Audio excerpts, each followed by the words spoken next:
નમસ્કાર મિત્રો, દ્વારકેશ ઇલેક્ટ્રિકલ ચેનલમાં આપનું સ્વાગત છે। તો આજે તારીખ 7/5/2024 આજે આપણે ઇન્વર્ટરનું વાયરિંગ કરવાનું છે અને ઇન્વર્ટર પણ આપણે જ ખરીદવાનું છે, વાયર પણ આપણે જ ખરીદવાનો છે। તો ચાલો આજે આપણે જોઈશું ઇન્વર્ટરનું વાયરિંગ। હું ઘણા 3-4 દિવસથી બહાર હતો, આજે આવી ગયો છું અને આજથી ઇન્વર્ટરનું વાયરિંગ પણ ચાલુ કરવાનું છે અને સાંજે ફાઇનલ આપી ચેક કરવાનું છે। તો ચાલો જોઈએ। ફાઇનલી આપણે દુકાન પર આવી ગયા છીએ અને ભારત બેટરી સેન્ટરમાંથી આપણે એક ઇન્વર્ટર પણ ખરીદી લીધું। જો આ ભારત બેટરી સેન્ટર જસ્ટ આપણી દુકાનની બાજુમાં જ છે। હેવી 1200 mAhની બેટરી અને એક સ્ટાન્ડર્ડ કોપર વાયરિંગવાળું આપણે એક ઇન્વર્ટર લઈ લીધું છે। જો મિત્રો, અનબોક્સિંગ સ્ટાન્ડર્ડ લેટેસ્ટમાં લેટેસ્ટ LED ડિસ્પ્લેવાળું આપણે એક SF સોની કંપનીનું 60 મહિના એટલે કે 5 વર્ષની વોરંટીવાળું એક ઇન્વર્ટર લઈ લીધું છે। જનક અનબોક્સિંગ કરે છે, થોડા સમયમાં આપણને જોવા મળશે। સ્ટાન્ડર્ડ નવું એકદમ લેટેસ્ટ મોડલ। આ છે બેટરી, ખૂબ જ વજનવાળી, મેક્સિમમ 40 કિલો પ્લસ વજન છે બેટરીનું। જો ઇન્વર્ટરનું અનબોક્સિંગ થઈ ગયું છે, તમને ડિસ્પ્લે બતાવીએ આગળથી। જો મિત્રો, આપ જોઈ શકો છો, આ છે આપણી લેટેસ્ટ ડિસ્પ્લે, જેમાં વોલ્ટેજ બતાવે છે, ચાર્જિંગ બતાવે છે, કેટલો પાવર વપરાય છે, પાવર ઓન પાવર ઓફ, ફૂલી ઓટોમેટિક તમે જોઈ શકો છો। કોપરનું SF જે આપણી દુકાનની બાજુમાં જ છે। જો આપણે આવી ગયા છે, બેટરી મૂકી દીધી છે। હવે બેટરીનું લોકેશન જોઈ લઈએ। આ જગ્યાએ મૂકવાનું કે છે મકાન માલિક। એન્કરનો વાયર લીધો છે આપણે, શૈલેષભાઈ, જનકભાઈ ઇન્વર્ટરના વાયર માટે એન્કરનો વાયર અનબોક્સિંગ કર્યો છે। જનકભાઈએ કૂપન કોડ લીધો છે। જો વાયરનું થઈ ગયું। હવે આપણે ચાલુ કર્યું છે વાયરિંગ। સૌપ્રથમ મિત્રો, આપણે વાયર ખેંચ્યા પછી તમે જોઈ શકો છો કે જે લાઇટ અથવા પંખો આપણે ચાલુ કરવાનો હોય એને ઇન્વર્ટરના ફેઝ વાયરમાં જોડવામાં આવે છે। તો જો જોડી દીધું છે। તો હવે આ પ્લગ બધા જ ઇન્વર્ટર ઉપર ચાલશે। બંને લાઈન આપણે ઘરમાં એક મેન લાઇનથી પાછળની રૂમ સુધી લાવ્યા છે। બેટરીનું જોડવાનું વાયરિંગ પત્યા બાદ હવે આ તમારે ખાસ ધ્યાન રાખવાનું છે મિત્રો, જે તમારા માટે ઉપયોગી છે કે ઇન્વર્ટરનું જોડાણ કેવી રીતે કરવું। તો સૌપ્રથમ GEBનો ફેઝ અથવા તો 5 પિન સોકેટમાં કઈ બાજુ ફેઝ આવે છે એ ખાસ ધ્યાન રાખવાનું છે। ત્યારબાદ ટોપ ફિટ કરવાનો છે। સૌપ્રથમ તો ઇન્વર્ટરના આ જો પોઝિટિવ નેગેટિવ ટર્મિનલ જોવાના, બેટરીમાં પોઝિટિવ નેગેટિવ ટર્મિનલ જોવાના અને ત્યારબાદ આ રીતનું ફિટિંગ કરવાનું। એમાં નટ બોલ્ટ આપેલા જ હોય છે, એની ઉપરનું એક કવર પણ હોય છે, તમે જોઈ શકશો। હમણાં ફિટિંગ કરશે। તો જુઓ મિત્રો, જનક ફિટિંગ કરે છે।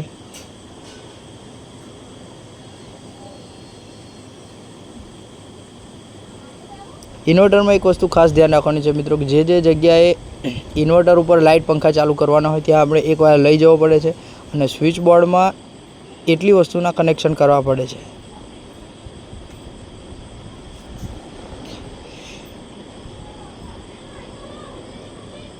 ઇન્વર્ટરનું બેટરી સાથે જોડવાનું ઓલમોસ્ટ નેગેટિવથી નેગેટિવ।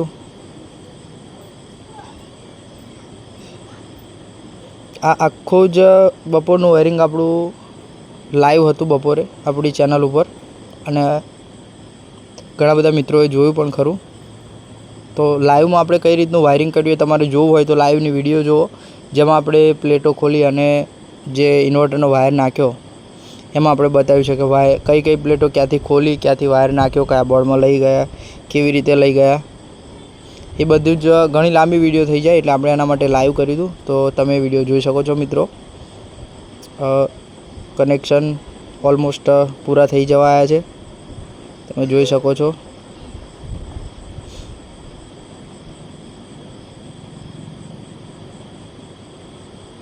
જો આ બપોર આ આખી જ વિડીયો આપણી લાઈવમાં પણ છે, જેમાં સ્ટાર્ટિંગથી લઈ એન્ડિંગ સુધી આપણે આપણી ચેનલ પર દરેક કામ આપણે જે કરીએ છીએ એનું લાઈવ વિડીયો પણ મૂકીએ છીએ, કે જેથી કરીને કોઈ પણ મિત્રને આખી ડિટેલમાં જવું હોય, ડિટેલમાં સમજવું હોય તો પણ એમને ખબર પડે. અને આપણે ટૂંક સમયમાં એક પ્લેલિસ્ટ બનાવવા જઈ રહ્યા છે કે જે મકાનનું આપણે સ્ટાર્ટિંગથી કામ ચાલુ કરીએ છીએ, સ્લેબની પાઇપિંગથી લઈ અને ફાઇનલ વાયરિંગનું ચેક થાય પીઓપી વાયરિંગ સુધી, ત્યાં સુધીની આપણું એક પ્લેલિસ્ટ મકાન વાઇઝ એડ્રેસ સાથે બનાવવાના છે. તો તમે ચેનલ પર જજો, સબસ્ક્રાઈબ કરજો, તો તમને પણ નોટિફિકેશન મળતી રહે, શીખવાનું પણ મળે અને અમને પણ પ્રોત્સાહન મળે. જો આપણે જોઈ શકો છો કનેક્શન થઈ ગયા છે, આપણે ચાલુ પણ કરી દીધું છે. અને ડિસ્પ્લે ઉપર મિત્રો તમે જોઈ શકો છો યલો કલરનું વોલ્ટેજ લખાઈને આવે છે. અત્યારે 0 વોલ્ટ છે. જો જેવું ચાલુ કર્યું 12.2 વોલ્ટ બતાવે છે. જો જનક પકડ ફિટ કરી રહ્યો છે. ઓલમોસ્ટ કનેક્શન પણ પૂરા થઈ ગયા છે. ડિસ્પ્લે ચાલુ ગઈ છે. હવે આપણે ટેસ્ટિંગ કરવાનું બાકી છે. ટેસ્ટિંગ કરી લઈશું આપણે.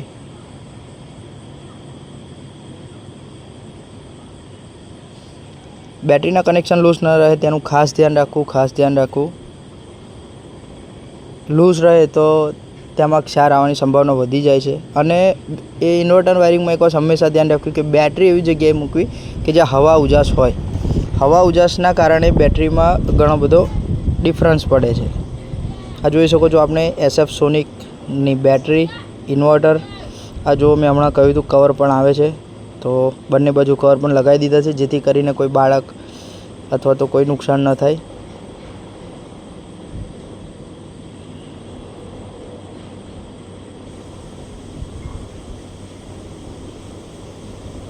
કવર ચડાવવામાં થોડું પ્રોબ્લેમ આવે છે, તો ઊંચી કરીને પેલી સાઈડ લઈને કવર ચડાવી દઈશું.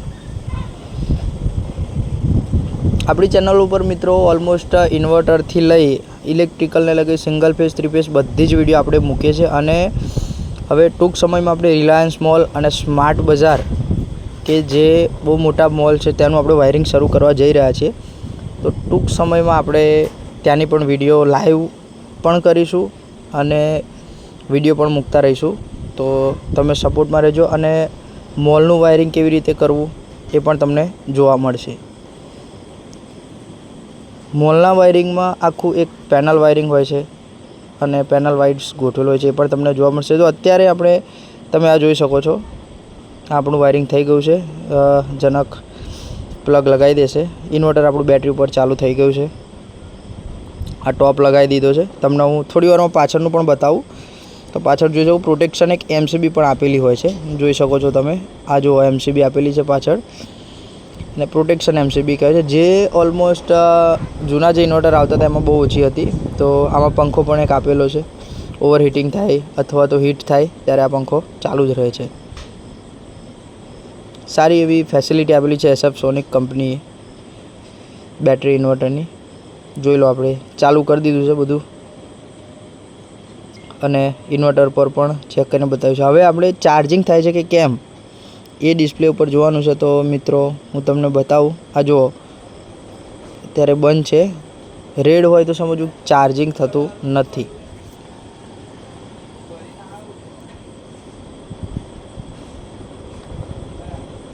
ઓલમોસ્ટ રેડ કલર થઈ ગયો છે. જેવું ઇન્વર્ટર ઉપર ચાલુ કર્યું કલર ગ્રીન થઈ જશે. વોલ્ટેજ બતાવશે, ચાર્જિંગ બતાવશે. વોલ્ટેજ બતાવે છે. હા, તમે જોઈ શકો છો AC વોલ્ટેજ થઈ ગયા છે 241 વોલ્ટ અને ચાર્જિંગ પણ શરૂ થઈ ગયું છે. અને ઇન્વર્ટર ઉપર ચાલુ કર્યા બાદ આપણે ઇન્વર્ટર ઉપર ચાલુ કર્યું છે. હવે ચાલુ થઈ ગયું છે બધું જ. જો તમને બતાવી દઈએ.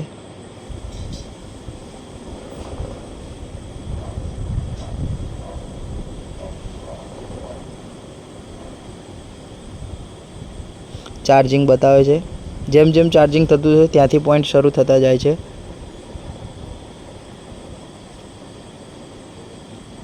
એક પાવરનું બટન, ઓન ઓફ કરવાનું બટન, ચાર્જિંગનું બટન, વોલ્ટેજનું બટન દર્શાવેલું છે. ઓલમોસ્ટ આપણું વાયરિંગ પણ ડન થઈ ગયું છે, ચેકિંગ પણ થઈ ગયું છે. તો